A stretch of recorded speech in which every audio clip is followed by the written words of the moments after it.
AQI 500 से ऊपर है, जम गया है पॉल्यूशन एक तरीके से। सरकार क्या कर रही है किसी को कुछ पता नहीं है, कभी तंदूरी बैन कर रही है तो कभी क्या कुछ कर रही है, लेकिन जो ज़रूरी कदम है वो हमको नहीं दिख रहा है। अगर ज़रूरी कदम दिख भी रहे हैं तो उसका रिजल्ट हम लोगों को नहीं दिख रहा है। लेकिन हमारे मीडिया कर्मी का एक डुअल फेस देखिए। जो एक टाइम पे केजरीवाल की सरकार थी दिल्ली में, उन्होंने सीधा सवाल दिल्ली के सरकार पे उठाया था। और भौगोलिक स्थिति एक बड़ी वजह है। दिल्ली की आकृति एक कटोरी की तरह है जो 3 तरफ से अरावली की पहाड़ियों से घिरी है, इसीलिए प्रदूषित हवा दिल्ली में कैद हो जाती है, बाहर नहीं निकल पाती। क्योंकि आज दिल्ली में आम आदमी पार्टी की नहीं BJP की सरकार है, रेखा गुप्ता दिल्ली की मुख्यमंत्री है।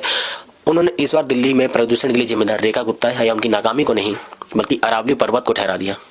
ये वही अरावली पर्वत है जिसने रेगिस्तान की मिट्टी को, रेत को रोके हुए है। ये वही पर्वत है जिसने हीट, गर्म हवा को दिल्ली की तरफ आने से रोका हुआ है। उन्होंने साफ बोल दिया कि जो दिल्ली है उसकी आकृति, उसके आसपास का एरिया है, जो दिल्ली है उसकी कटोरी की तरह है जिसमें प्रदूषण रुक जाता है, बाहर निकल नहीं पाता है। एक बंदा रजत शर्मा सर, जिनकी मैं बहुत इज्जत करता था, वो ऐसी बातें बोल रहे हैं।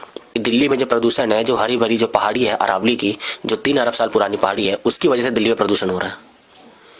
ये बातें, ये लॉजिक तब कहाँ की थी जब केजरीवाल की सरकार थी। तब तो केजरीवाल जिम्मेदार थे, लेकिन अब कौन जिम्मेदार है? अरावली पर्वत जिम्मेदार है।